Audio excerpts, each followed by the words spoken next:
Hi hello ಎಲ್ರಿಗೂ ಸ್ವಾಗತ ಸುಸ್ವಾಗತ. ಈ ದಿನದ ಆಸೆ ವಹಿ ಸಂಚಿಕೆ ಏನಾಗಿದೆ ನೋಡೋಣ ಬನ್ನಿ. ಎಲ್ಲರೂ ನಿಮ್ಮೆಲ್ಲರ ಆಶೀರ್ವಾದ ಬಹಳಷ್ಟು ಮುಖ್ಯ. ಸಬ್ಸ್ಕ್ರೈಬ್ ಮಾಡಿ. ಸರಿ, ಇಲ್ಲಿ ಮೀನಾ ಸೂರ್ಯನ ಬರಡಿರ್ತಾನೆ. ಸೂರ್ಯ ನೋಡ್ಬಿಟ್ಟು ಸೂರ್ಯ ಏನಮ್ಮ ನನ್ನ ಬರಕ್ ಹೇಳಿದ್ದು ಅಂತ ಕೇಳ್ತಾರೆ. ಎಷ್ಟೊತ್ತಾಯ್ತ್ರಿ ನನ್ ಫೋನ್ ಮಾಡಿ ಈಗ ಬರ್ತಾ ಇದೀರಾ? ದುಡ್ಮೆ, ನಾನ್ ದುಡಿದ್ರೇನೆ ಚಪಾತಿ ರೊಟ್ಟಿ ಮುರಿಯಕ್ಕಾಗೋದು ಮನೆಯವರೆಲ್ರು ಕೂಡ ಅಂತ ಹೇಳ್ತಾನೆ. ಆಯ್ತು ಆಯ್ತು ಆಯ್ತು ಅಂತ ಅಂತಾಳೆ. ಏನಮ್ಮ ಒಳ್ಳೆ ಆಟೋ ರೆಡಿ ಆದಂಗ್ ರೆಡಿ ಆಗ್ಬಿಟ್ಟಿದೀಯಾ? ಏನ್ರಿ ಕಡ್ಲೆಪುರಿ ಎಲ್ಲ ಇಟ್ಬಿಟ್ಟು ಸ್ವೀಟ್ ಎಲ್ಲ ಇಟ್ಬಿಟ್ಟು ಪೂಜೆ ಮಾಡೋದೇನಾ ಅಂತ. ಏನ್ರಿ ಹೆಂಡ್ತಿನ ಆಟೋ ಓಡಿಸ್ತಿರಲ್ರಿ ಅಂತ ಅಂತಾರೆ. ಸರಿ, ಏನ್ ಹೇಳಮ್ಮ ಬರಳಿದ್ದು ಅಂತ ಅಂತಾರೆ. ಹಂಗಂದಾಗ ರೀ ಹರಕೆ ಹೊತ್ತಿದ್ದೆ, ದೇವಸ್ಥಾನಕ್ಕೆ ಹೋಗೋಣ ಬನ್ರಿ ಅಂತ ಅಂತಾಳೆ. ಆಗ ಸೂರ್ಯ ಇದ್ದನು. ಅರ್ಕೆ ಯಾರನ್ನ ಕೇಳಿ ಒತ್ಕೊಂಡೆ ಅರ್ಕೆನ ಅಂತ ಅಂತಾರೆ.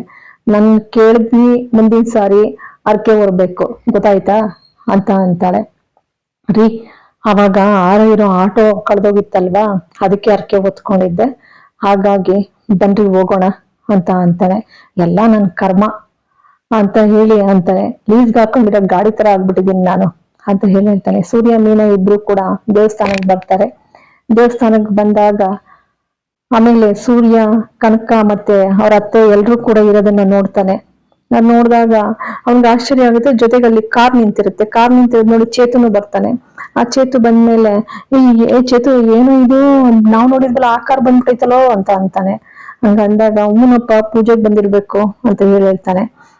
ಹೇಳಿದಾಗ ಆಗ ಆ ತರ ಅಲ್ಲ ಕಣೋ, ಅದೇ ಕಾರು ಅಂತ ಹೇಳ್ತಾನೆ. ಹೌದೇನೋ ಅಂತ ಅಂತಾರೆ. ಆಮೇಲೆ ಹಂಗಂದಾಗ ಇವಳು ಹೇಳ್ಬೇಕು ಅಂತ ಹೇಳಿ ಹೊರಡ್ತಾಳೆ ಮೀನಾ. ಹೊರಟಾಗ ಬೇಡ ನಾ ಹೇಳ್ಬೇಡಿ ಅಂತ ಹೇಳ್ತಾಳೆ. ಆನಂತರ ಆಮೇಲೆ ಹೂವಿನ ಹಾರ ಎಲ್ಲ ತಂದು ಹಾಕ್ತಾಳೆ. ಹಾಕಿದ್ಮೇಲೆ ನಡಿ ದೇವ್ರ ನೋಡ್ಕೊ ಬರೋಣ ಅಂತ ಹೇಳಿ ಹೋಗ್ತಾನೆ. ಆನಂತರ ಆಮೇಲೆ ಅರ್ಚಕರು ಬರ್ತಾರೆ. ಹೇಗಿದೀಯಪ್ಪ ಸೂರ್ಯ ಅಂತ ಅಂತಾರೆ. ಚೆನ್ನಾಗಿದ್ದೀನಿ, ದೇವ್ರ ಆಶೀರ್ವಾದ ನಿನ್ ಮೇಲೆ ಯಾವಾಗ್ಲೂ ನಿನ್ ಮೇಲೆ ಇರ್ಲಿ, ದೇವ್ರು ಯಾವಾಗ್ಲೂ ಒಳ್ಳೇದ್ ಮಾಡ್ತಾನೆ ಅಂತ ಹೇಳ್ತಾನೆ. ಪುರೋಹಿತರು ಬಂದಾಯ್ತು, ಎಲ್ಲೋ ಗಾಡಿ ಓನರು ಅಂತ ಅಂತಾನೆ. ಇಲ್ಲೇ ಕಣೋ ಅಂತ ಅಂತಾನೆ. ಮನುಷ್ಯನಾಗಿದ್ದಾನ? ಆನಂತರ ಚೇತುಗೆ ಅವನೇನು ಮನುಷ್ಯನಾಗಿದ್ದಾನ ಆತ್ಮ ಆಗಿದ್ದಾನೋ ಅಂತ ಹೇಳಿ ಅಂತಾನೆ. ಸರಿ, ಅಷ್ಟೆಲ್ಲ ಅರ್ಚಕರು ಕೂಡ ಬರ್ತಾರೆ. ಬಂದು ಸೂರ್ಯನ್ ಮಾತಾಡ್ಸಿದ್ಮೇಲೆ ಅಗರ್ಬತ್ತಿ ಉರ್ದಾಗ ಉರಿತು. ಚೆನ್ನಾಗಿದೆಯಾ ಸೂರ್ಯ ಅಂತ ಅಂದಾಗ ಅಗರ್ಬತ್ತಿ ಉರ್ದಂಗ್ ಉರ್ದೋಯ್ತಾ ಇತ್ತು ನನ್ನ ಮನ್ಸು. ಯಾಕೆಂದ್ರೆ ಯಾರಿಗ್ ಸೇರ್ತದೋ ಕಾರು ಏನು ಅಂತ ಹೇಳಿ ಅಂತಾನೆ. ದೇವ್ರ ನಿನ್ ಪರ ಇದನ್ ಬಿಡಪ್ಪ, ಒಳ್ಳೇದಾಗತ್ತೆ ಅಂತ ಹೇಳ್ತಾರೆ. ಆಮೇಲೆಲ್ಲ ಮಂತ್ರ ಎಲ್ಲ ಹೇಳಿ ಪೂಜೆ ಮಾಡ್ತಾರೆ. ಪೂಜೆ ಮಾಡ್ಬಿಟ್ಟು ತಗೊಮ್ಮ ಮೀನ ಕೀನ ಅಂತ ಹೇಳಿ ಕೊಡಕ್ ಹೋಯ್ತಾರೆ. ಕೊಡಕ್ ಹೋದಾಗ ಕೀಯಮ್ಮ ಯಾರ್ದೋ ಕರ್ಕಿ ನೀನ್ ಯಾಕೆ ಇಸ್ಕತಿದೀಯಾ ಅಂತ ಅಂತಾರೆ. ಅದಕ್ಕೆ ಕುಸುಮ ಇದ್ದವ್ರು ಅಳಿಯಂದ್ರೆ ಕಾರ್ ನಿಮ್ದೇನೆ ಅಂತ ಅಂತಾರೆ. ಹಂಗಂದಾಗ ಸೂರ್ಯನ್ಗ ಆಶ್ಚರ್ಯ ಆಗುತ್ತೆ. ಕೀ ಕೊಟ್ಬಿಟ್ಟು, ನಾನು ಜೂನಲ್ಲಿ ದುಡ್ಡಲ್ಲಿ ತಗೊಂಡ್ ಬಂದಿದ್ದು ಕಾರ್ನ ತಗೊಳ್ರಿ, ಕೀನ ನಿಮ್ದೆ ಕಾರು, ಇನ್ಮೇಲೆ ನೀವೇ ಇದಕ್ಕೆ ಓನರು, ಓಡಿಸ್ರಿ ಇನ್ಮೇಲೆ ಕಾರ್ನ ಅಂತ ಅಂತಾಳೆ. ಹಂಗಂದ್ಮೇಲೆ ಕುಸುಮ ಇದ್ದವಳು ನಿಮ್ ಕಾರು ಹೋಗೋದಿಕ್ಕೆ ನಮ್ ಮನೇನೆ ಅಂತ ಅಂತಾಳೆ. ಅಷ್ಟ್ರಲ್ಲಿ ಮೀನ ಇದ್ದವಳು ತುಂಡರ್ಸ್ಬಿಟ್ಟು ಅಮ್ಮ ಅಂತ ಅಂತಾಳೆ. ಹಂಗಂದ್ಮೇಲೆ ಇಬ್ರು ನಿಂತ್ಕೊಳ್ಳಿ ಅಂತ ಹೇಳಿ ನಿಲ್ಸ್ಬಿಟ್ಟು ದೃಷ್ಟಿ ತೆಗಿತಾಳೆ. ದೃಷ್ಟಿ ತೆಗ್ದಾದ್ಮೇಲೆ ಸರಿ ಅಮ್ಮ ಬರ್ತೀವಿ ಅಂತ ಹೇಳಿ ಹೊರಡ್ತಾರೆ. ಚೇತು ಇದ್ದವನು ಇನ್ನ ಆಟೋ ಇನ್ನು ಮುಟ್ಬೇಡ ಕಣೋ, ಎಲ್ಲೇನಿದ್ರು ನೀನ್ ಕಾರ್ ಓಡ್ಸೋ, ಇದನ್ನ ತಗೊಂಡೋಗಿ ಓನರ್ ಮನೆ ಹತ್ರ ಬಿಟ್ಟು ಬರ್ತೀನಿ ಅಂತ. ಆಯ್ತು ಮಗ ಅಂತ ಅಂತಾನೆ. ಇತ್ತ ಒಂದ್ ರೌಂಡ್ ಹೋಗ್ಬರೋಣ ಅಂತ ಹೇಳಿ ಕೂತ್ಕೋತಾರೆ. ಆಮೇಲೆ ಸರಿ ಮೀನ ಇದ್ದೋಳಮ್ಮ ಬರ್ತೀವಮ್ಮ ಅಂತಂದ್ರೆ, ಬರ್ತೀನಮ್ಮ ಕನಕ ಅಂತ ಅಂತಾನೆ ಸೂರ್ಯ. ಇಬ್ರು ಕೂತ್ಕೊಂಡು ಹೋಯ್ತಾ ಇರ್ತಾರೆ ಕಾರ್ನಲ್ಲಿ. ಹೋಗ್ಬೇಕಾದ್ರೆ ಖುಷಿ ಆಯ್ತಾ ಅಂತ ಅಂತಾರೆ. ಖುಷಿ ಆಯ್ತು, ಕಾರ್ ತಕ್ಕೊಟ್ಟಿದ್ದು ಅಂತ ಅಂತಾನೆ. ನನ್ ಕೈಲಿ ಇಷ್ಟೇ ಮಾಡಕ್ಕಾಗಿದ್ದು. ನಾನು ಯಾಕೆಂದ್ರೆ ನೀವು ಆಟೋ ಓಡಿಸ್ತಾ ಇದ್ರಲ್ಲ, ಅದಕ್ಕೆ ಜೊತೆಗೆ ಚೇತನ ಅಂದಿದ್ರು ಕಾರು ಸೂರ್ಯ ಇಷ್ಟಪಟ್ಟಿದ್ದ ಇದನ್ನ ಅಂತ ಹೇಳಿ, ಅದಕ್ಕೋಸ್ಕರ ನಾನು ಹೋಗಿ ಇದನ್ನ ಪರ್ಚೇಸ್ ಮಾಡಕ್ಕೆ ಹೋಗಿ ಎಲ್ಲಾ ಸಿದ್ಧತೆ ಮಾಡಿ ನಿಮ್ಗೆ ಸರ್ಪ್ರೈಸ್ ಅಲ್ಲಿ ಕೊಡೋಣ ಅಂತ ಬಂದಿದ್ದು ಅಂತ ಅಂತಾರೆ. ಆಮೇಲೆ ಸೂರ್ಯ ಗೇರನ್ನ ಕೈಲಿ ಇಡಿಸ್ಕೊಂಡು ಅವಳ ಕೈಲೆ ಗೇರ್ ಹಾಕಿಸ್ತಾನೆ. ಖುಷಿ ಆಗತ್ತೆ. ಮಳೆ ಬರುತ್ತೇನೋ ಕಣ್ರಿ ಇವತ್ತು ಅಂತ ಅಂತಾಳೆ. ಮಳೆ ಬರೋದು ಬೇರೆ ಕಾರಣಕ್ಕೆ. ಯಾವಾಗ್ಲೂ ಕಪ್ಪೆ ತರ ವಟ ಅಂತ ಇರ್ತಾರೆ, ಇವತ್ತ್ಯಾಕೆ ಸೈಲೆಂಟ್ ಆಗಿದ್ದೀರಲ್ಲ ಅಂತ ಕೇಳ್ತಾಳೆ ಸೂರ್ಯನಿಗೆ. ಸೂರ್ಯ 2 ತುಟಿ 32 ಹಲ್ಲುಗಳು ನಾಲ್ಗೆ ಮಧ್ಯದಲ್ಲಿ ನನ್ನನ್ನ ಕಂಟ್ರೋಲ್ ಮಾಡಕ್ ಆಗೋದಿಲ್ಲ ಅಂತ ಹೇಳಿ ಮನುಷ್ಯನ್ ಮ್ಯಾನುಫ್ಯಾಕ್ಚರ್ ಮಾಡಿರೋ ದೇವ್ರಿಗೂ ಕೂಡ ಸಾಧ್ಯ ಇಲ್ವಂತೆ. ಅದಕ್ಕೆ ಏನ್ ಮಾಡಿದಾನೆ ಗೊತ್ತಾ, 2 ಹೊಸ ಐಟಮ್ ಅನ್ನ ಕಂಡಿಡ್ದಿದ್ದಾನೆ. ಯಾವ ಗೊತ್ತಾ ಅವೆರಡು? ಏನು ಅಂತ ಕೇಳು ಅಂತ ಅಂತಾನೆ. ಏನು ಅಂತ ಕೇಳ್ತಾಳೆ. ಒಂದು ಸಂತೋಷ, ಇನ್ನೊಂದು ದುಃಖ. ಇವೆರಡರಲ್ಲಿ ಯಾವ್ದು ಜಾಸ್ತಿ ಆದ್ರೂ ಕೂಡ ನಾಲಿಗೆ ಅದನ್ನ ಕಟ್ ಮಾಡ್ಬಿಡ್ತದೆ. ಯಾಕ್ರಿ ದುಃಖ ಆಗ್ತಾ ಇದ್ಯಾ ಅಂತಾನೆ. ಲೇ ದಡ್ಡಿ, ಸಂತೋಷ ಆಗ್ತಾ ಇದೆ ಕಣೆ, ಕಾರು ನಿಜವಾಗ್ಲೂ ನಂದೇನಾ ಅಂತ ನಂಬಕ್ಕೆ ಆಗ್ತಾ ಇಲ್ಲ ಅಂತಂದ್ರಿ. ಈ ಮಾತನ್ನ ಕೇಳಿ ಎಷ್ಟು ಸಂತೋಷ ಆಗ್ತಾ ಇದೆ ಗೊತ್ತಾ ಅಂತ ಅಂತಾಳೆ. ಆಗುತ್ತಮ್ಮ, ಆಗತ್ತೆ. ಮುಂದಿನ ಜನ್ಮನು ನೀವೇ ನನ್ ಗಂಡನಾಗಿ ಬರ್ತೀರಾ ಅಂತ ಅನ್ಕೊಂಡಿದ್ದೆ, ಅದಕ್ ಮೀನಾ ದೇವ್ರ ಆಶೀರ್ವಾದ ಮಾಡಿದ್ರೆ ಅದಕ್ಕೇನಂತೆ ಅಂತ ನಂಗೇನಮ್ಮ ಗೊತ್ತಾಗತ್ತೆ, ಅದೇನು ಸ್ವಲ್ಪ ಸೊಲ್ಲು ಅಂತ ಅಂತಾನೆ. ಮೀನಾ ಇದ್ದವಳು ಮುಂದಿನ ಜನ್ಮಕ್ಕೆ ಒಳ್ಳೆ ಗಂಡ ಸಿಗ್ಲಿ ಅಂತ ಆಶೀರ್ವಾದ ಮಾಡಿದ್ರಿ ಅಲ್ವಾ, ಮುಂದಿನ ಜನ್ಮದಲ್ಲಿ ನೀವೇ ಉಡ್ತೀರಾ ಅಂತಂತೆ. ನಿನ್ನ ಸರಿ ಹೋಯ್ತು, ಮತ್ತೆ ಏನು ನಿಮ್ ಮಾತಿನ ಅರ್ಥ? ಈ ಜನ್ಮದಲ್ಲಿ ಕಳಬಡ್ಡಿ ಮಗ ಅಂತಾನ ಅಂತ ಅಂತಾನೆ. ಸಿಡುಕು ಮುಂಗೋಪಿ ಸಿಡುಕ್ ಮುತಿ ಸಿದ್ದಪ್ಪ ಅಂತ ಅಂತಾಳೆ ಮೀನಾ. ಅಯ್ಯೋ ಅಯ್ಯೋ, ಏನೇ ಇಷ್ಟೊಂದು ಬಿರುದುಗಳು, ಒಂದೇ ಅಂತ ಅಂತಾಳೆ. ಹಂಗಂದಾಗ ಸರಿ, ಇಬ್ರು ಕೂಡ ನಗ್ತಾ ಮಾತನಾಡ್ತಾ ಹೊರಡ್ತಾರೆ. ಬೆಲೆ ಮಾತಾಡ್ತೀಯಮ್ಮ ಅಂತ ಅಂತಾನೆ. ಯಾಕ್ರಿ ಅಂತ ಅಂತಾಳೆ. ಕಾರ್ ತಾಳು ಅಂತ ಹೇಳಿ ಕಾರ್ ಸೈಡ್ಗೆ ಹಾಕ್ತಾನೆ. ಯಾಕ್ರಿ ಅಂತ ಅಂತಾಳೆ.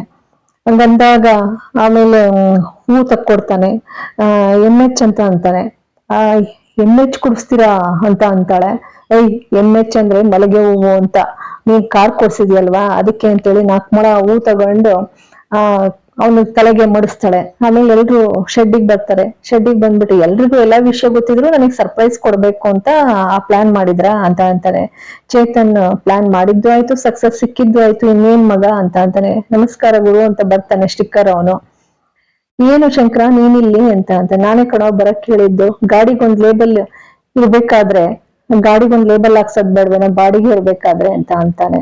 ಅಣ್ಣ ಏನಂತ ಬರೀ ಇಂಗ್ಲಿಷ್ ಎಲ್ಲ ಕನ್ನಡದಲ್ಲಣ್ಣ ಅಂತ ಕೇಳ್ತಾನೆ. ಅದಕ್ಕೆ ಸೂರ್ಯ, ಲೇ ಶಂಕರ ನೀನ್ ಯಾಕೆ ಹಿಂಗ ಆಗ್ಬಿಟ್ಟು ನಿನ್ನ, ಪ್ರಪಂಚದಲ್ಲಿ ಇರೋರೆಲ್ಲ ಬ್ಯಾಂಗ್ಳೂರನ್ನ ಬೆಂಗಳೂರು ಅಂತ ಇದ್ದಾರೆ, ಅಂಥದ್ರಲ್ಲಿ ಕರ್ನಾಟಕದಲ್ಲಿ ಉಳಿದಿರೋರಲ್ಲಿ ಕನ್ನಡನ ಬಳಸೋದ್ರಲ್ಲಿ ನಾವೇ ಕಾಣೋ ಅಗ್ರಗಣ್ಯರು. ಆಗಿರ್ಬೇಕಾದ್ರೆ ನಂಬರ್ ಒನ್ ಕನ್ನಡಿಗರು, ಕನ್ನಡದಲ್ಲೇ ಇರ್ಬೇಕು ಏನ್ ಬರೆದ್ರು ಕೂಡ ಅಂತ ಅಂದಾಗ ಹೆಸರೇನಂತ ಬರೆಯೋಣ ಅಂತ ಅಂತಾರೆ. ಸೂರ್ಯ, ಹೆಸರು ಲಿಖಿತ, ಮೀನಮ್ಮ, ಹೂವಮ್ಮ, ಯಾವ ಹೆಸರು ಚೆನ್ನಾಗೈತೆ ಅಂತ ಅಂತಾನೆ. ರೀ ಅಂತ ಅಂತಾಳೆ. ರೀ ಬೇಡ, ರೀ ಚೆನ್ನಾಗಿಲ್ಲ ಅಂತ ಅಂತಾನೆ. ಅದೆಲ್ಲ ಕಣ್ರಿ ಅಂತ ಇನ್ನೇನು ಅಂತ ಸೂರ್ಯ ಕೇಳ್ತಾನೆ. ಆಗ ಅಣ್ಣ ಸೂರ್ಯ ಅಂತ ಹೆಸರು ಹಾಕಿ ಸಾಕು ಅಂತ ಅಂತಾನೆ. ಬೇಡ ಮೀನಾ ಅಂತ ಬರ್ಸ್ಬಿಡೋಣ, ಮೀನಾ ಅಂತ ಬರಿ ಅಂತಾನೆ. ಇಬ್ರ ಹೆಸರುನು ಹಾಕ್ಸ್ಕೊಬಿಡ್ರು ಅಂತ ಚೇತನ್ ಹೇಳ್ತಾನೆ. ಅಣ್ಣ ಹಿಂದೆ ಗ್ಲಾಸ್ ಕಾಣಿಸ್ಬೇಕಲ್ವಾ ಅಂತಾನೆ. ಅಯ್ಯೋ ನಿನ್ನಲೆ, ನಮ್ಮ ಹೆಸರೇನು 1.5 ಕಿಲೋಮೀಟರ್ ಇರ್ತದ, ಮೀನಾ ಸೂರ್ಯ ಅಷ್ಟೇ ಅಂತ ಅಂತಾನೆ. ಸ್ಟಿಕ್ಕರು ನಿನ್ ಕೆಲ್ಸ ನೀನ್ ಶುರು ಹಚ್ಕೊಳಪ್ಪ ಅಂತ ಅಂತಾನೆ ಸೂರ್ಯ. ಆಗ ಸ್ಟಿಕ್ಕರಿಂಗ್ ಹುಡ್ಗ, ಬರೀ ಹೆಸರು ಸಾಕ ಏನಾದ್ರು ಬೇಕಣ ಅಂತ ಕೇಳ್ತಾನೆ. ಸೂರ್ಯ, ಬೇರೆ ಏನಪ್ಪಾ ಹಾಕ್ಸೋದು ಅಂತ ಯೋಚನೆ ಮಾಡ್ತಾ ಇರ್ತಾನೆ. ಆಗ ಮೀನಾ ಇದ್ದವಳು, ರೀ ನಮ್ ಕಷ್ಟ ಎಲ್ಲ ದೂರ ಆಯ್ತಲ್ವಾ, ಏನಾದ್ರು ಹಾಕ್ಸಿ ಅಂತ ಅಂತಾರೆ. ಆಗ ಸೂರ್ಯ ಇದ್ದವನು, ಹೌದಲ್ವಾ ಲೇ ಶಂಕರ ಬರ್ಕೊಳ, ಸಾಯಬೇಕು ಅಷ್ಟೇ, ನಮ್ಮ ಕಷ್ಟಗಳಿಗೂ ಸಾವಿದೆ, ಹಾಗಾಗಿ ಮುಂದಿನದೆಲ್ಲ ನಮ್ ಲೈಫೇ ಅಂತ ಅಂತಾನೆ. ಸರಿ, ಹೈಲೈಟ್ ಆಗಿ ಕಾಣೋ ಹಾಗೆ ಇರ್ಲಿ ಅಂತ ಹೇಳ್ತಾನೆ. ಸ್ಟಿಕ್ಕರಿಂಗ್ ಅವನು, ಚೆನ್ನಾಗಿದ್ಯಾ ಬಸ್ಸು ಅಂತ ಅಂತಾನೆ. ಸ್ಟಿಕ್ಕರ್ ಬೊಂಬಟಾಗಿದೆ ಕಾಣ, ಬಿಂದಸ್ ಆಗಿದೆ, ಸೂಪರ್ ಅಂತ ಹೇಳಿ ದುಡ್ಡು ಕೊಡ್ತಾನೆ. ಸರಿ ಸೂರ್ಯ, ಹುಡುಗ್ರ ನಾಳೆ ಸಿಗ್ತೀವಿ ಬಾಯ್ ಅಂತ ಹೇಳಿ ಹೊರಟೋಯ್ತಾನೆ. ಇತ್ತ ರಂಗನಾಥ್ ಅವರು ಮನೆಯಲ್ಲಿ ಕೂತಿರ್ತಾರೆ. ಮನೋಜ ಬಂದ್ಬಿಟ್ಟು ಊಟ ಕೊಡೋರು ಯಾರು ದಿಕ್ಕಿಲ್ಲ, ಹೊಟ್ಟೆ ಹಸಿತಾ ಐತೆ, ಟೈಮ್ ಆಯ್ತು, ಮೀನಾ ಊಟ ಕೊಡು, ಊಟ ಕೊಡದೆ ಏನ್ ಮಾಡ್ತಾ ಇದೀಯಾ ಅಂತ ಅಂತಾರೆ. ಆಗ ರಂಗನಾಥ್ ಅವರು ಒಂದ್ ಮಂತ್ರ ಹೇಳ್ತಾರೆ. ಇದ್ರ ಅರ್ಥ ಗೊತ್ತೇನೋ ನಿನಗೆ? ಗೊತ್ತಿಲ್ಲ ಕಣಪ್ಪ ಅಂತ ಅಂತಾನೆ. ಊಟವನ್ನ ತಾಯಿ ಕೈಯಿಂದಲೂ, ವಿದ್ಯೆಯನ್ನ ಆಚಾರ್ಯರ ಕೈಯಿಂದಲೂ, ತಾಂಬೂಲವನ್ನ ಹೆಂಡತಿ ಕೈಯಿಂದಲೂ, ಆಯ್ತಾ, ಹೊಗಳಿಕೆಯನ್ನ ಜನರಿಂದಲೂ, ಇದ್ಯಾವುದು ಅಲ್ಲದಿರೋವನು ನಾಯಿಗೆ ಸಮಾನ ಅಂತ ಅಂತಾರ ಕಣೋ. ನಾಯಿಗೆ ಸಮಾನ ಆಗಿರೋದನ್ ಮನೋಜ, ಆಯ್ತಾ, ನಾಳಾಯ್ತು ನನ್ ಮಗನೆ, ಏನಾದ್ರೂ ಒಂಚೂರು ದುಡಿಬೇಕಲ್ವೇನೋ ಅಂತ ಅಂತಾರೆ. ಅಪ್ಪ ಕೆಲ್ಸ ಸಿಕ್ಕಿದೆಪ್ಪ, ಏನ್ ಕೆನಡ ಅದ, ಈಗ ಹುಡುಕು ಇರೋದನ್ನ ನೋಡೋ, ಈಗ ನೋಡೋ ನಿನ್ಗಿಂತ ಚಿಕ್ಕ ಹುಡುಗ ಕಾರ್ನೇ ಓಡಿಸ್ತಾ ಇದ್ದೀನಿ ಅಂತ ಅನ್ಕೊಳ್ದೆ, ಆ ಕಾರ್ ಹೋದ್ಮೇಲೆ ಆಟೋ ಓಡಿಸಿ ಜೀವನ ಮಾಡಿಸ್ತಾ ಇದ್ದಾನಲ್ಲೋ, ನೀನ್ ಯಾವಾಗ ನೀನು ಬುದ್ಧಿವಂತನ ಕೆಲ್ಸಕ್ ಸೇರೋದು ಅಂತ ಅಂತಾರೆ. ಅದಕ್ಕೆ ಹೇಳ್ತಾ ಇದ್ರೆ ಶಾಂತಿ ಬಂದ್ಬಿಟ್ಟು, ರೀ ನೀವು ಯಾವತ್ತು ಆಟೋದನ್ನ ಅಷ್ಟು ಕೆಳಮಟ್ಟಕ್ಕೆ ನೀವು ಹೋಲಿಸ್ಬೇಡಿ ಆಯ್ತಾ. ಸ್ವಲ್ಪ ಕೋಟ್ಯಾಧೀಶ್ವರ ಮಟ್ಟದಲ್ಲಿ ಅವನು ಕೋಟ್ಯಾಧೀಶ್ವರನಾಗುವಂತವನು, ಆ ಮಟ್ಟಕ್ಕೆ ಅವ್ನು ಹೋಲಿಕೆ ಮಾಡಿ ಅಂತ ಅಂತಾಳೆ. ಆಮೇಲೆ ನನ್ ಮಂಗನ ಅಂತ ಅಂತಾಳೆ. ನನ್ ಮಂಗ ಅಂತ ಒಪ್ಕೊಂಡಲ್ಲ ಬಿಡು ಅಂತ ಅಂತಾಳೆ. ಅಷ್ಟೊತ್ತಿಗೆ ರೋಹಿಣಿ ಬರ್ತಾಳೆ. ರೋಹಿಣಿ ಬಂದು ಅತೆ ಅತೆ ಅಂತ ಕುಕ್ಕ ಬರ್ತಾಳೆ. ಸುಮ್ಮನೆ ನಿಂತಿರ್ತಾಳೆ. ಅತೆ ನನಗೆ ಮಲೇಷಿಯಾ ದಿಂದ ಒಳ್ಳೆ ಕಾಸ್ಟ್ಲಿ ರೇಷ್ಮೆ ಸೀರೆಯನ್ನ ಕಳ್ಸವ್ರೆ, ಸಿಲ್ಕ್ ಸೀರೆನ ನಿಮ್ಗೆ ಅಂತ ಹೇಳ್ಬಿಟ್ಟು ಅಂತ ಹೇಳಿ ತೆಗಿತಾಳೆ. ಇದ್ದಕ್ಕಿದ್ದಂಗೆ ಶಾಂತಿಗೆ ಮುಖ ಊರಗ್ಲ ಆಗ್ಬಿಡ್ತಿದೆ ಖುಷಿಗೆ. ಹೌದು ನಮ್ಮ ಹೌದಾ ಊಟ ಮಾಡ್ದಮ್ಮ ಅಂತ ಕೇಳ್ತಾಳೆ. ಇಲ್ಲ ಅತ್ತೆ ತಾಳಮ್ಮ ನಿನಗ್ ಜ್ಯೂಸ್ ತರ್ತೀನಿ ಅಂತ ಅತ್ತ ಹೋಯ್ತಾಳೆ. ಅತ್ತ ಹೋದ್ಮೇಲೆ ಅದಕ್ಕೆ ರಂಗನಾಥ್ ಹೇಳುದು, ಓ ಮಲೇಷ್ಯಾದಿಂದಲೇ ಬರ್ಬೇಕೇನೋ, ಇಲ್ವೇನೋ ಹಂಗಾದ್ರೆ. ಓ ಮಲೇಷಿಯಾ ಸೀರೆ ಅಲ್ವಾ, ಹಾಗಾದ್ರೆ ಅತ್ತೆ ಹೆಂಗಿದ್ರಮ್ಮ ಅವತ್ತು ಇದ್ದಕ್ಕಿದ್ದಂಗೆ ಓಡೋಗ್ಬಿಟ್ಟಲ್ಲ ಅಂತ ಅಂತಾರೆ. ಅದೇ ಮಾವ ಅವ್ರಿಗೆ ಆಸ್ತಮಾ ಅಲ್ವಾ, ಗೂರ್ಲು ಅಂತಾರೆ ನಮ್ ಕಡೆ ಹಳ್ಳಿ ಕಡೆ ಅಂತ. ಅದೇ ಮಾವ ಹಂಗ ಟ್ರೀಟ್ಮೆಂಟ್ ತಗೋತಾ ಇದಾರೆ ಅಂತ ಅಂತಾಳೆ. ಅಷ್ಟೊತ್ತಿಗೆ ಶಾಂತಿ ಬರ್ತಾಳೆ.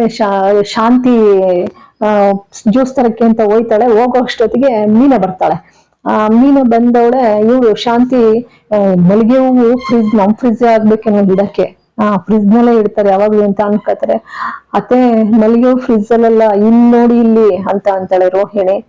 ನೋಡ್ಬಿಟ್ಟು ಏನು ಮಾರ್ಕೆಟ್ ಅಲ್ಲಿ ಇರೋ ಹೂವೆಲ್ಲ ನಿನ್ ತಲೆಲೇ ಅವಲ್ಲ, ಯಾಕೆ ಹೂ ಮಾರಾಟ ಆಗ್ಲಿಲ್ಲ ಅಂತ ನೀನೇ ಮುಡ್ಕೊಂಡಿದೀಯಾ ಅಂತ ಅಂತಾಳೆ. ಆಮೇಲೆ ರೋಹಿಣಿ ಮಾತಿಗೆ ಮತ್ತೆ ಶಾಂತಿ ಮಾತಿಗೆ ಏನು ಉತ್ತರ ಕೊಡಕ್ ಹೋಗೋದಿಲ್ಲ ಮೀನ. ಆನಂತರ ಸೂರ್ಯ ಬಂದನ, ಬಾರಪ್ಪ ಇಲ್ಲಿ ಈಚೆಗೆ ಬಾರಪ್ಪ, ಎಲ್ಲ ಬನ್ನಿ ಸಕ್ಕರೆ, ರೋಹಿಣಿ ಎಲ್ಲ ಬನ್ನಿ, ಎಲ್ರು ರೋಹಿಣಿನ ಎಲ್ರನ್ನು ಕರೀತಾನೆ. ಪೌಡ್ರಮ್ಮ ಹಂಗೇನೆ ಇವಳನ್ನು ಕೂಡ ಶ್ರುತಿನೂ ಕರೀತಾನೆ, ಮೈಕಮ್ಮ ಎಲ್ರನ್ನು ಕೂಡ ಕರೆದ ಮೇಲೆ ಜೊತೆಗೆ ಮೀನನ್ನು ಕೂಡ ಕೂಗ್ತಾಳೆ. ಯಾಕೋ ಏನ್ ಹೇಳೋ ಇಲ್ಲಿ, ಬಾರಪ್ಪ ನೀನ್ ಈಚೆಗೆ ಬಂದು ನೋಡಪ್ಪ ಅಂತ ಅಂತಾನೆ. ಈಚೆಗೆ ಕರ್ಕೊಂಡ್ ಬರ್ತಾನೆ. ಸರ್ಪ್ರೈಸ್ ಆಗಿ ಅವ್ನ್ ಕಾರ್ ತಂದಿರಿ ಇದನ್ನ ತೋರ್ಸೋ ಅಂತ ಖುಷಿಗೆ ಎಲ್ರನ್ನು ಕೂಡ ಕರೆದು ತೋರ್ಸೋಕೆ ಶುರು ಮಾಡ್ತಾನೆ. ಅಲ್ಲಿಗೆ ಈ ಸಂಚಿಕೆ ಮುಕ್ತಾಯ ಆಗ್ತದೆ. ನಿಮ್ಮೆಲ್ಲರ ಆಶೀರ್ವಾದವೇ ಬಹಳಷ್ಟು ಮುಖ್ಯ. ನನಗೆ ಸಬ್ಸ್ಕ್ರೈಬ್ ಮಾಡಿ ನೋಡಿ ಎಲ್ರು ಕೂಡ. Thanks for watching. ಶೇರ್ ಮಾಡಿ, ಲೈಕ್ ಕೊಡಿ. ಮತ್ತೊಮ್ಮೆ ಮಗದೊಮ್ಮೆ ಎಲ್ಲರಿಗೂ ಕೂಡ ಅನಂತ ಧನ್ಯವಾದಗಳು.